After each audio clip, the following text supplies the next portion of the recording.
I've lost my Bible again. If anyone sees a black Bible. Last time I lost it was at Derek and Jenna's after the baptism, and it stayed on the beach for, how long, Jenna? Like 5 days? It got rained on. I should maybe read it. The fact is, Rob, I have so many Bibles that if I miss one, I don't even notice it. No, that's my main Bible, so it'll show up. Thanksgiving. Happy Thanksgiving, everyone. It looks like we've got a few people who are away this week at gatherings. How many of you have family gatherings this weekend? A few, not lots. Lots are canceled. We had one yesterday and one tomorrow. Today, thank you. Today I'll be there. Apparently I'm not doing anything. Just drive the truck. We've got lots to be thankful for this week. I'm just going to assume that you all have lots in your heart that you're thankful for. So obviously in our church family, we've got kind of a big story that's sort of unfolded and developed in front of us. And I guess it's day 11 days ago when Morgan Harms was in her accident. And we've been praying for her faithfully, and God has answered in all kinds of miraculous ways. And so we got a little clip. I didn't ask Rob or Kimberly if I can show this, but I'm going to show it anyway. So if you guys got this little thing here, I haven't seen anything online yet, so I wanted to watch this. It's 1:55, so just play this. And if you are in the dark as to what's been going on, this will fill you in. So play this video here, guys.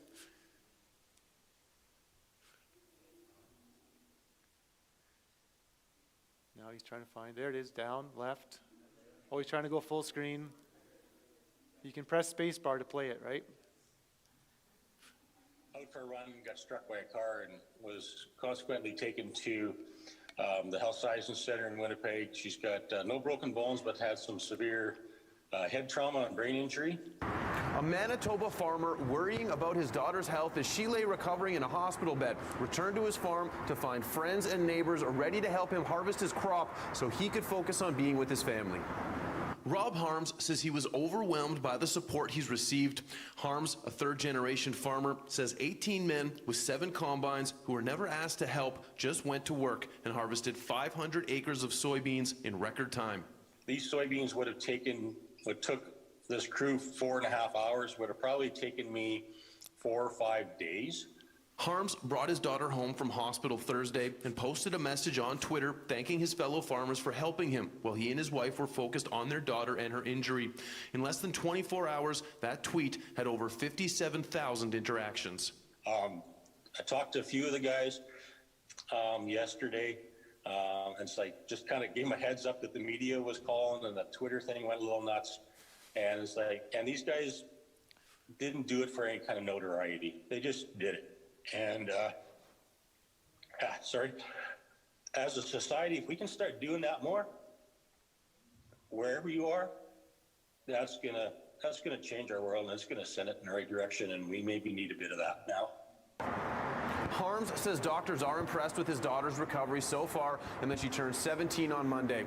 Due to the nature of her brain injury, more time is needed before any lasting impact from the accident is known, he says. In the meantime, Harms and his family plan on enjoying Thanksgiving and spending some much-needed time together. In Winnipeg, Mark Neufeld, City News. Wow. You better hit cancel, else we're going to have another movie. All right.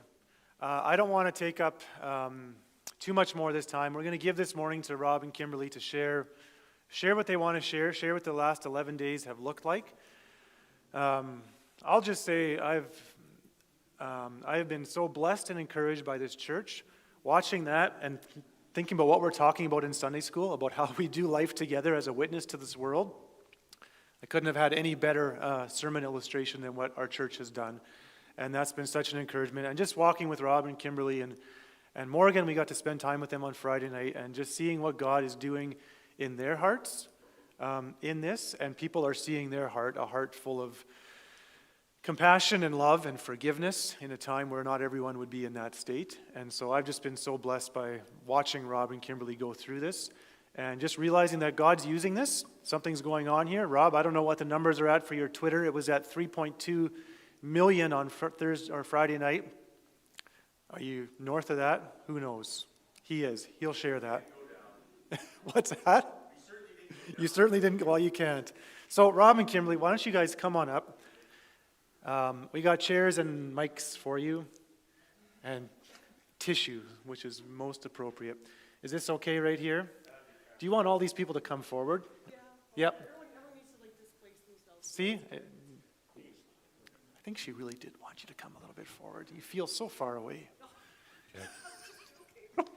Too bad. They're coming. Okay, so the rest of the time is you guys.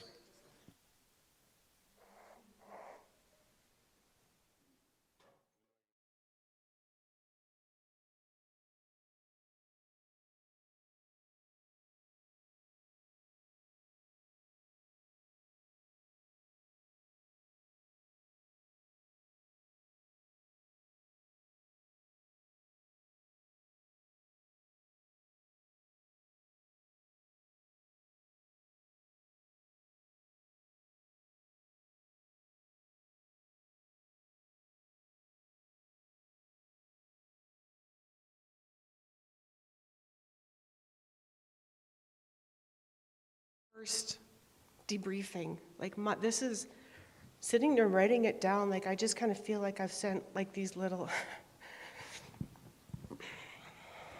I feel like I've sent out these little blips of text messages but this was, so just if you can bear with me, it's 4 pages long. I'm just gonna warn you, if someone starts yawning, I'll know to speed it up a little,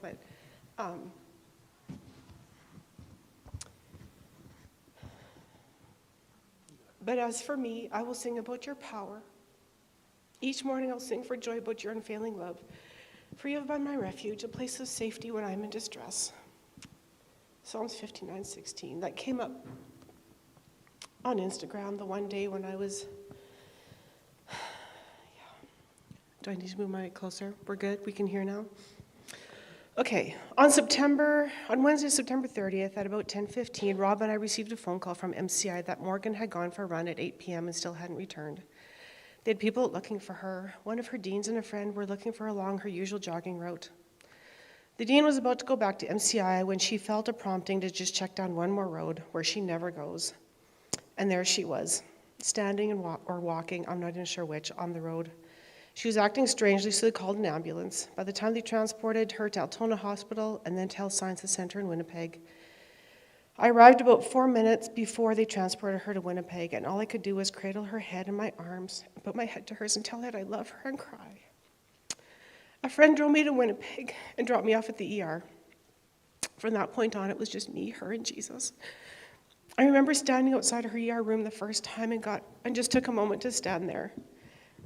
I took a deep breath and just walked in, and my heart was just saying, here we go. I spent the night in the ER with her head again cradled in my arm and just talking to her, saying the same thing over and over. And this doesn't make sense. And that I love her and ask her time and time again to give me any sign that she could hear me because she was unresponsive. The blink, twitch, open her eyes, a small smile, anything, but there was no response. They had given her morphine, but at some time in the night they became quite concerned because she wasn't coming out of it long after she should have. And then they began to do tests on her, CTs, x-rays, blood work, COVID tests. They began to determine that she had a hole in her lung, a hole in her bowels. There's something else that I just can't remember what it was, and a brain bleed. Around 8 a.m., they transferred her to PICU and into an isolation unit until her COVID test came back, which of course was negative. By the time they got her into regular room, she was still unresponsive, and all we could do was wait. They began to work on her wounds, which were mainly some road rash on her calf and torso. And as tests came back, it was determined she had no broken bones and didn't need any stitches. I'm not sure about what time they began, but I began to receive text messages, emails, people telling me that they'd heard about Morgan and are praying for us. I found myself beginning to shift from being a mom begging for my daughter's life to being just a mom. I was trying to send out information to family and friends and give updates as I tried to interpret what all the medical staff were telling me. And at some point I had to try and figure out if I was in shock, running on adrenaline, or what was going on. At this point I hadn't slept for 24, 36 hours and I was actually doing okay. Granted, I had a cup of coffee or two, but I was beginning to feel like I could do this. The first time they uncovered Morgan's wounds to redress them, all I knew was that I wanted to see completely what was going on. If she was going to go through this, I just had to go through it with her. As they changed her dressing and she was crying out in pain, I began to just tell her to take a deep breath, and she always responded to my voice and doing what I asked her to do. I will never know if she actually knew it was me, but when I would tell her it would be okay and take a deep breath, she always responded immediately. I felt Jesus telling me that she did know my voice, and I began to realize that I had a couple of songs starting to run through my head. The chorus of Waymaker, and It Is Well.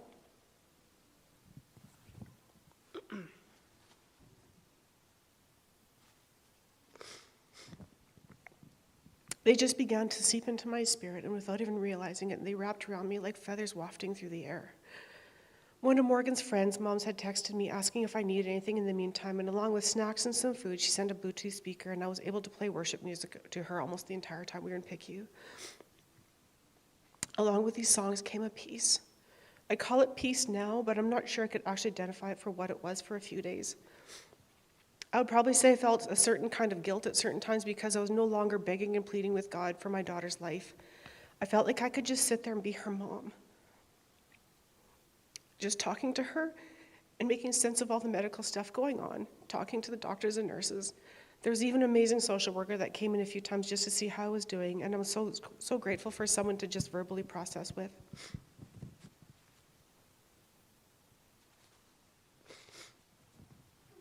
As the day went on, we took her for more tests and did another x-ray. The test results seemed to roll in about every 3 hours or so. They were going to watch the hole in her lung, but it looked like she wouldn't need surgery. After about 24 hours, they determined that the issue in her bowels was clearing up and she wouldn't need surgery. Then they did another CT scan on her head and determined that the brain bleed hadn't gotten worse and they would just watch it. Then she was cleared to leave ICU and be transferred to the surgical ward. She was moved around 2 p.m. Sunday, Saturday, and the new team of doctors all started coming in. We started with another round of questions and probing and introductions. It was a frustrating process, and I felt like the rug had been pulled out from under me. Just, Jesus, help me find my footing.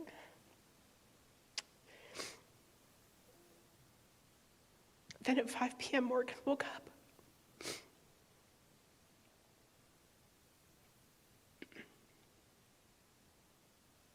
She knew who I was. She smiled. She knew when her birthday was and even wanted to get out of bed. From that point on, she began a regular pattern of sleeping and waking up, and when she opened her eyes, she seemed to know who I was, even if she didn't call me Mom. As hours and days passed, she began to express her thoughts, whether in pain or confusion, and she always knew two people, me and Jesus. We began to pray a simple prayer together.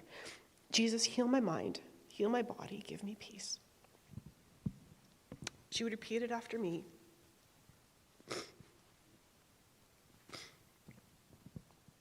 And she was always calm when we would pray together.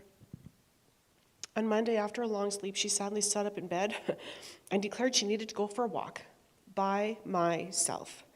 So after 5 days of lying in bed and being mostly unresponsive, she got out of bed and walked by herself. It was so good to see that resilient and determined Morgan that we all know still fighting her way towards us. The week before the accident, Morgan had gotten some really great photos taken by her friend Tori, and I put one on my home screen, and I began to show her the picture of herself, and she would say, I'm not that girl because this girl now is broken. I would speak out to her Jeremiah 29:11, that the plans that God had for that girl are the same plans he has for her now, for a hope and a future that has not changed. That girl she saw in the picture looked so put together, but I would tell her that that girl had her struggles too, and God was always there beside her and hadn't left for a second.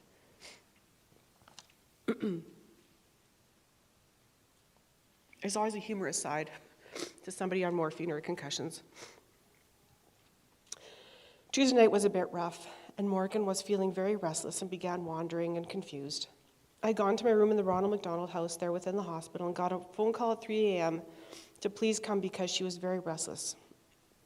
When I got there, I began to talk through with her, and she began to settle down quickly.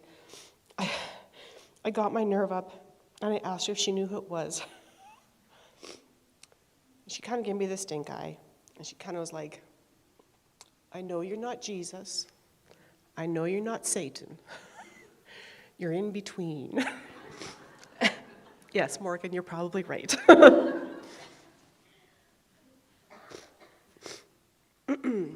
As each medical team began to sign off and declare her ready to leave the hospital, they were all amazed at her recovery. They couldn't believe this was the same girl that had been unresponsive just a few short days before. She was laughing and joking, walking and talking, remembering, and eager to get back at life. Every follow-up came back with the same results. She's good to go. Physio, audiology, neurology, surgery, peds. Just put some polysporin on those couple of wounds and go home. Before leaving the hospital, they did an MRI to get a baseline for future reference. When the neurosurgeon described the type of injury she has, they called it impressive, meaning that it was a very significant injury. We'd been told by most people this type of brain trauma takes an entire semester off. Most students take an entire semester. Each day that I passed, I began to see more and more of the spirit of Morgan shining through, the brave, strong, resilient girl that God's given us. She's hilarious, warm-hearted, adores her sisters and brother, and determined not to let this stop her. She's struggling with the cobwebs now in her brain, and the constant needs of sleep weighs on her. She has big dreams, but is sorting out how to function each day.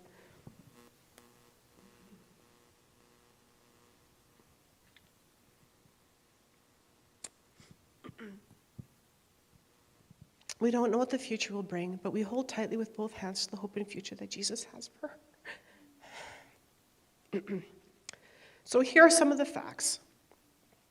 She was in a pedestrian vehicle, hit and ran, and has no broken bones or bruises.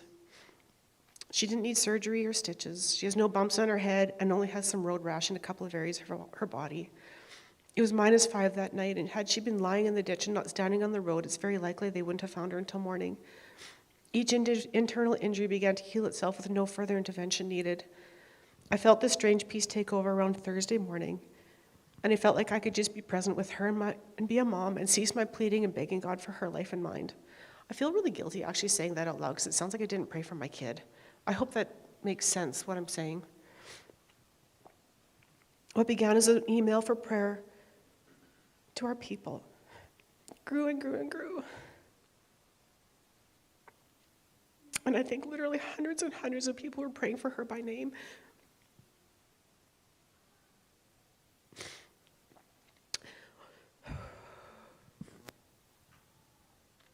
One week and 12 hours later, she walked out of the hospital and visited with a friend for a few minutes before we left for home. She's missing 5 days of her memory. She has memories of that day, but none of the accident. I pray it stays that way.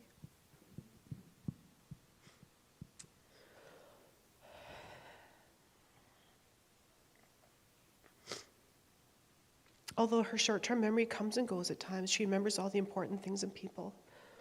I'm not sure what to call any of these things except a miracle after miracle after miracle. And I got to be a witness to that. The last night on the ward, I couldn't sleep. And in that space between waking and sleeping, I found Psalms 23 running through my spirit. The Lord is my shepherd, I shall not want. He makes me lie down in green pastures. He leads me beside still waters. He restores my soul. He restores my soul. He restores my soul. I just kept repeating over and over and over. I feel like I'm just breathing that in right now. I long for those moments when I get to just sit in his presence and having his restoring peace wash over me and breathe back, life back into my weariness.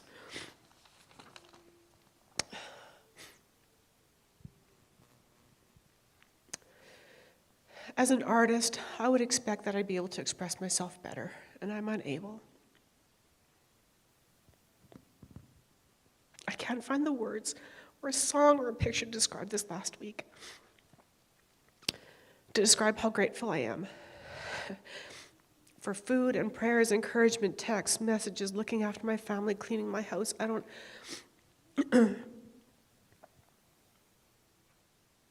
Phone calls, food, the harvest. So many people that I didn't take the time to respond to. So many faces that I knew were lifting us in prayer that I felt so helpless in knowing what to do. Thank you is just a phrase, but it's all that I have. No, it comes from the deepest places of our hearts.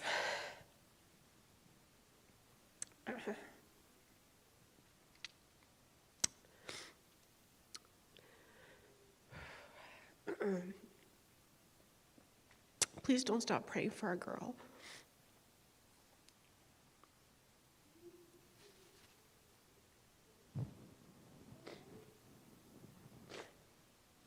She has a long road of healing ahead of her. The miracles that we've seen. I'm sure many people would explain them away and just say, her wounds were that bad and they just healed themselves, and it's just too much to explain away.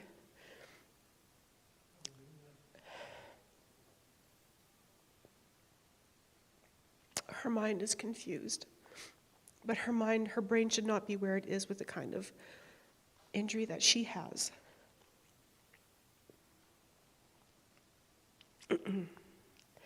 Someone recently told me if it's not good, he's not finished yet. So I believe God's miracle in her is not finished yet.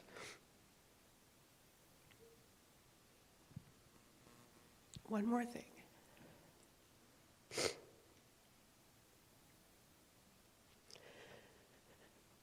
Please, please pray for whoever the driver of this vehicle is.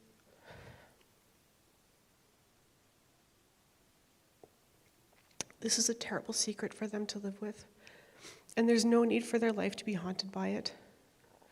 This is an opportunity for them to find forgiveness and healing.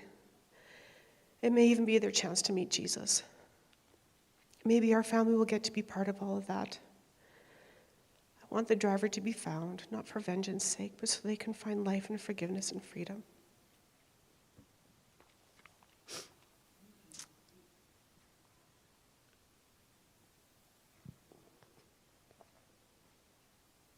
After reading all of this,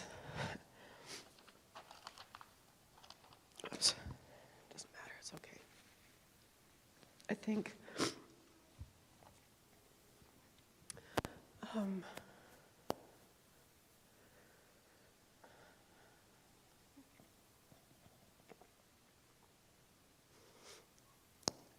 I've always believed in prayer. I've always believed in healing, all of those kinds of things.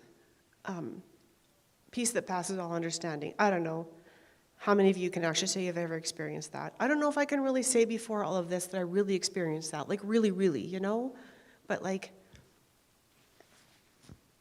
I think I asked this morning, I was suddenly like, when did we even say, should we put this on, should we send this to Jeff? Should we put this on I don't know, when was that? Was that Thursday morning?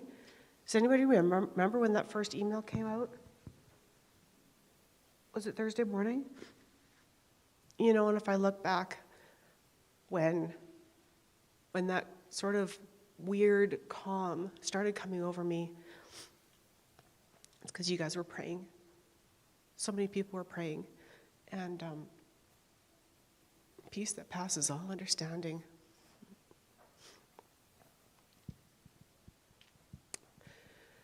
Thank you.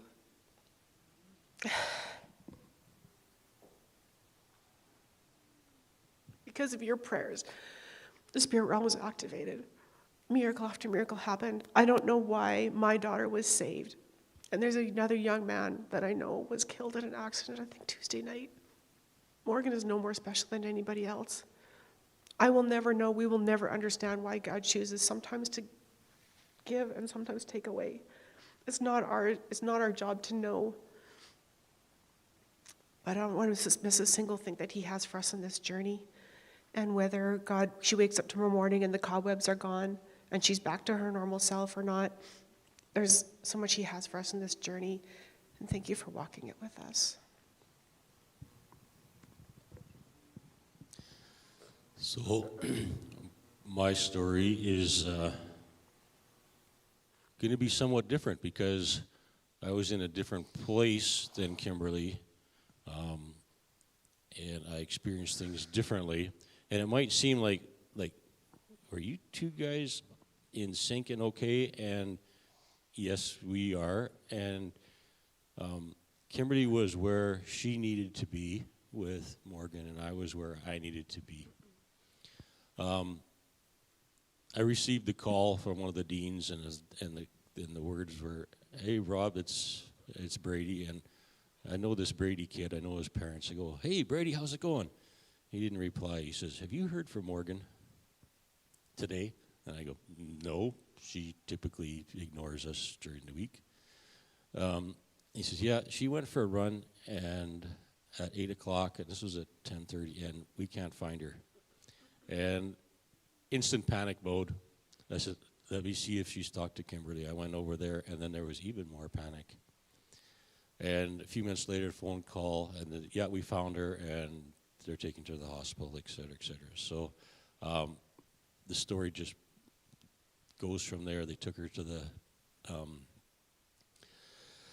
to Altona, and then on to Health Sciences. And I can't say enough about the staff and the students at MCI. They are some fantastic people. The staff especially, they love those kids like their own.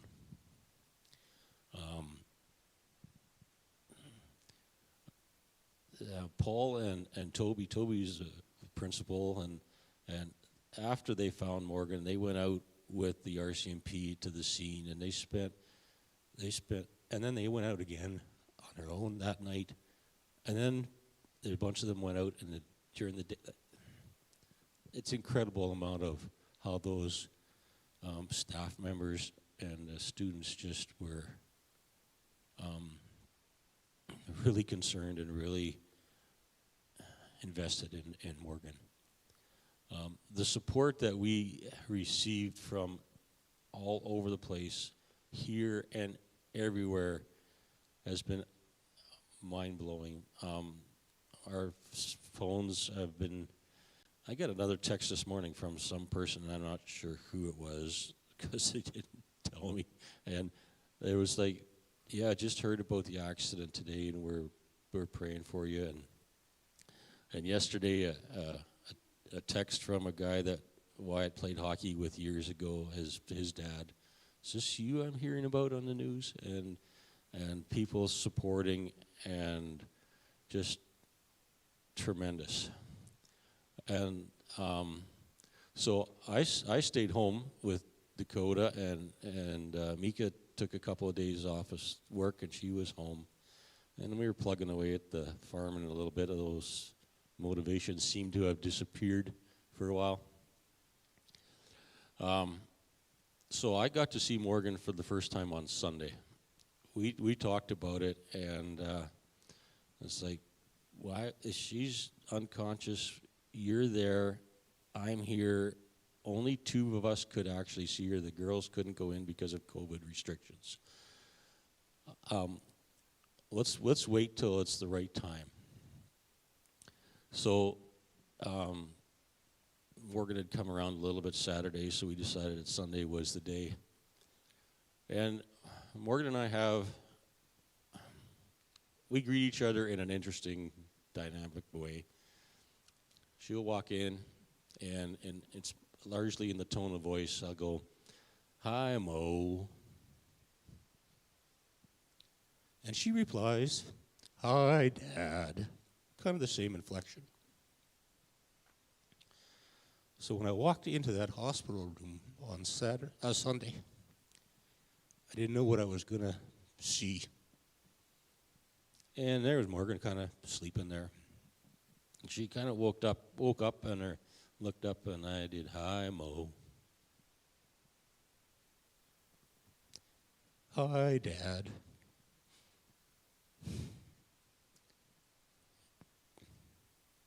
At that point, I figured things were going to be okay.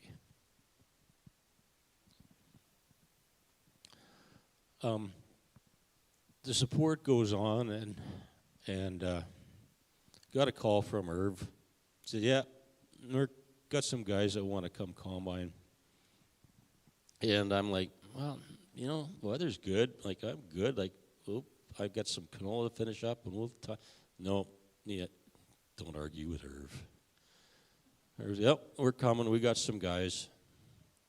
Okay, so Monday I'm scrambling, getting the bin ready because there's going to be combines coming, and I needed to transfer some stuff around.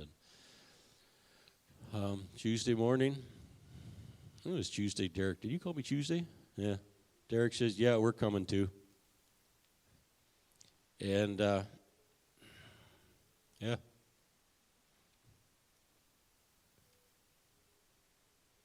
Guys showed up. 6 combines, and I don't know, there's 17, 18 guys, and like there's 3 grain carts and trucks, and a lot of you have seen the interview on TV and stuff like that. It was pretty overwhelming, and I posted it or sent a message to one of my friends on social media. He goes, dude, you should have called, because I would have come too.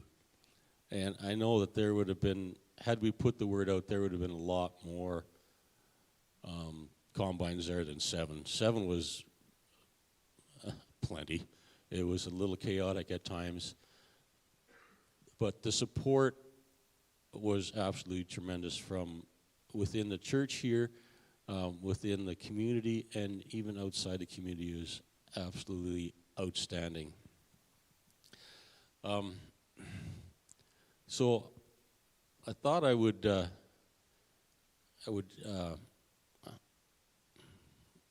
lot of friends that I have wouldn't walk through these doors. For some reason, I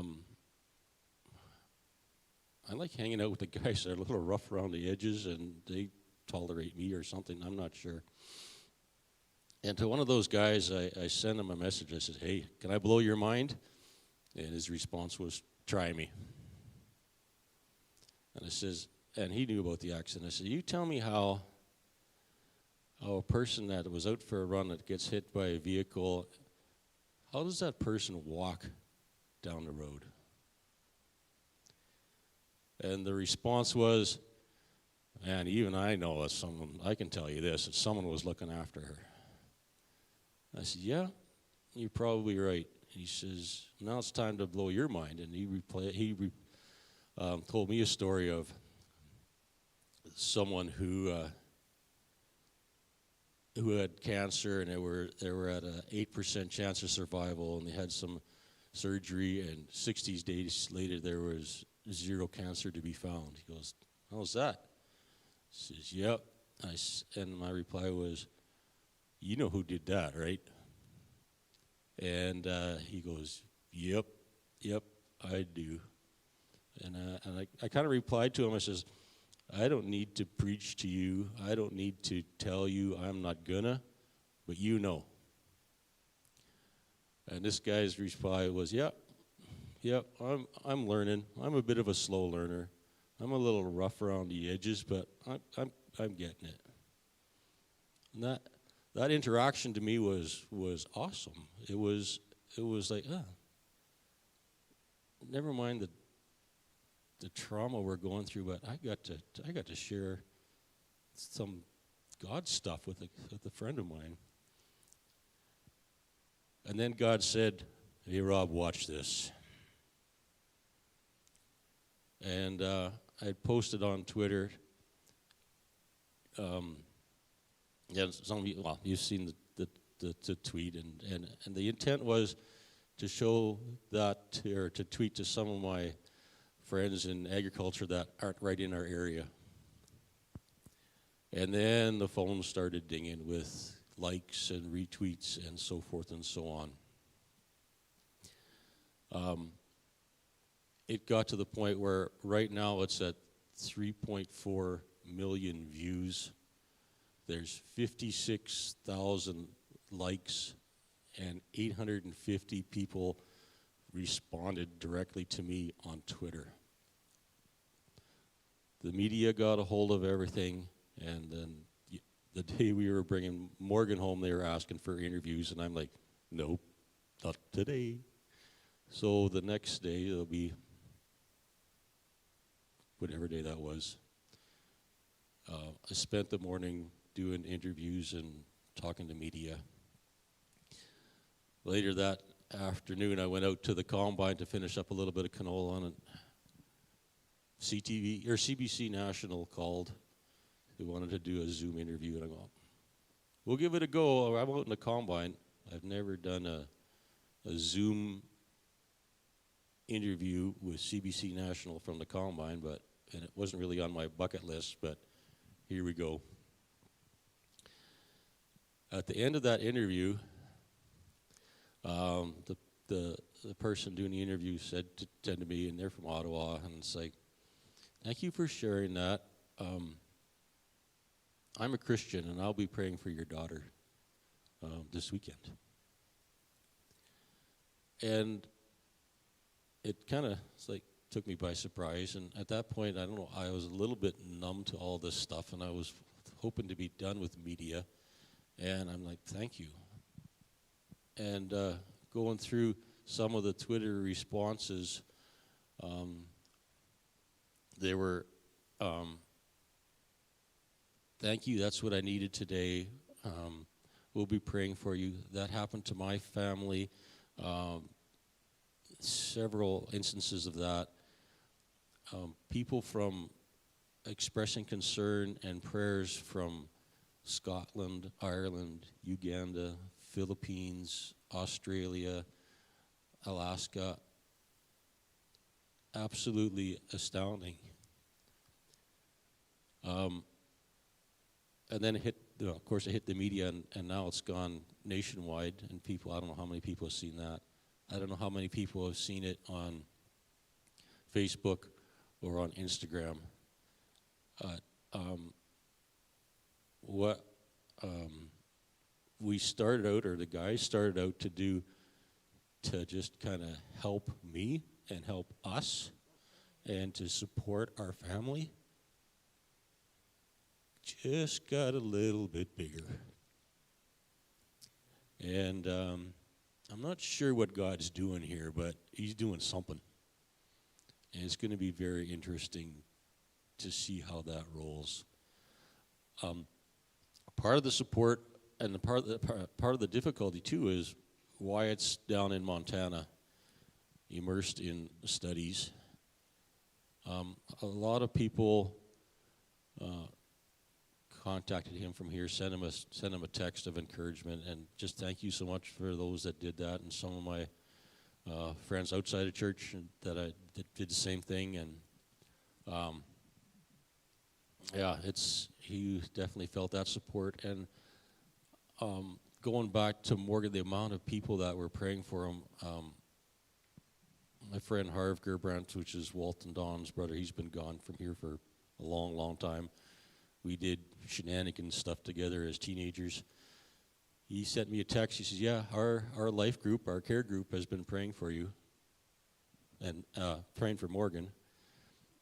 And they don't really know Morgan. And Wyatt's friends and people in YWAM are praying for Morgan, and they don't really know Morgan. And it's been tremendous, that support and that prayer, and the Christian example that we've shown as a church here, and what the guys have done has been quite remarkable. You can go back to my 3 notes that I have here. It was very interesting. Some of the people also that contacted me, like some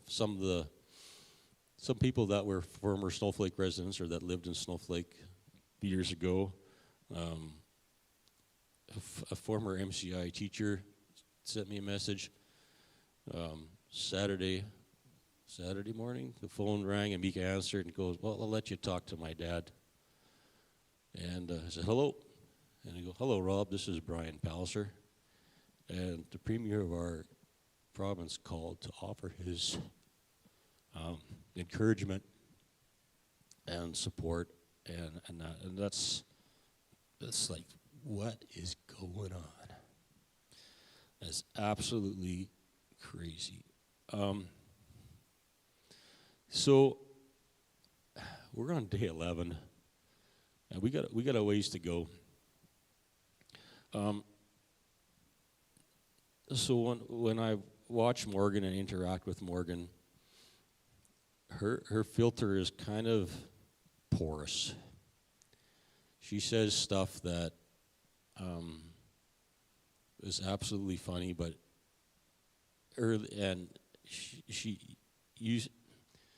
prior to this, she was very careful as to when she would let that side of herself show up. She has a little bit of a dark sense of humor. Right, Jeff and Nikki? Yeah. She was FaceTiming Wyatt, and Wyatt's like, yeah, I got 8 hours of homework, and Morgan goes, oh, I can help you with that. He says, really? Yeah. You just go out for a run and get hit by a car, and then you don't have to do any school for like a week or maybe even a month. It's like, Carol, Very dark humor. Carol, you got it. So, that part is interesting. How did I do that? The non-filter part is very interesting. Yesterday, my folks were over, and we were laughing about it. But so it's an interesting place when you have a daughter with head injury and brain trauma that has no filter, and that's talking about, yeah, 3 a.m. is a great time to do cocaine, and you're kind of laughing at it because you know she's joking, but then your 83-year-old father who's got early stages dementia is sitting beside you, and you're trying to balance the two interesting dynamics, and you're going, all right, I guess we just roll with it. It's kind of nuts. So there's going to be a lot of that, and last night in the middle of the night, I was like, it's day 11. There's been so many moments of encouragement and support and moving forward, and we're only on day 11, and people have brought an incredible amount of food to our place. We finally got the first pie done. I think there's 2 more, unless Phil dropped some stuff off and there was nobody home, and he goes, sending me a text, you better start eating some of that pie, man. I'm trying. Me and Morgan came home, so we're taking care of that. So all those offers of the food and the help, and there's a couple of different things that have also really blown my mind. Dakota is, she's like, Dad, so-and-so actually shared this and actually sent me a text message, and that person doesn't really like me. Like, they make no bones about it in school that they don't like me. And another kid was like, yeah, I'm gonna text you after school to see how you're doing. And even the support for Dakota amongst her classmates is huge, and it's been really good. So yeah, I got 2 minutes left. Oh no, I don't. I got no minutes left. Yeah, so Morgan's got a ways to go yet, and at the same time, being the good parents we are, we left her at home by herself so we could come to church. She goes, yeah, that's okay. I'm going to FaceTime Wyatt because I just remembered that it was his birthday the other day, and I was unconscious for that. So I think I'm going to FaceTime Wyatt this morning. So it's one of those where, God has done some amazing stuff. I don't know how, if you can look at this situation and say, yeah, I don't know about God. I don't know if I want to follow God. I don't know if I want to believe there is a God, or I don't want to, and Jeff talks about allegiance to God. I don't know how to not have that allegiance to God. From the things that he's done to me, I was last comment, I said, I'm going to be praising God, And I know Freddie Hine, when he praises God, his hands are in the air, and he's a tall guy, and he's got long arms, but if I have to stand on a chair, I'm going to outdo you, Fred. Just so you know. Talk big, but we'll see. So, yeah, it's been a crazy 11 days, and thank you for listening to us. Thank you for your support. If you have any questions or anything like that, come talk to us, and we're more than happy to talk to you about it. And just, yeah, thanks again, everybody, for supporting us, praying for us, and especially thank God for being an amazing God. So, that's it. Thanks, Rob and Kimberly. There's a quote that probably lots of you have heard. Some people think it was St. Francis of Assisi who said it. It's preach the gospel at all times, and if necessary, use words. And I think in this story, that's what's coming to me, is that the gospel, the good news of Jesus, is being preached by his people coming together in prayer and giving you a peace that surpasses all understanding, by a few farmers getting in some combines, and you're preaching the good news of Jesus. Everything that we're doing to support them and everything that they're doing in offering forgiveness and grace is all because of Jesus. And so we see the gospel being preached in all kinds of ways. And so I want to thank you guys for preaching the gospel without words, and now you did it with words, and that's all good. And we'll just continue to walk with this family and with Morgan. And so let me close in prayer, and then we'll move on. Father, today we celebrate Thanksgiving, and we are thankful. We are thankful with Rob and Kimberly and with their family for what you've done in preserving Morgan's life, for the miraculous healing that's happened, for doctors who scratch their heads and say, I don't know, I guess it just happened that way. And we know, God, that you are in this and behind this and through it all, and we thank you, we thank you, we thank you. Thank you for what you're doing. We thank you for this testimony that's reached millions and millions of people on news and Facebook and Twitter and all over the place, Lord.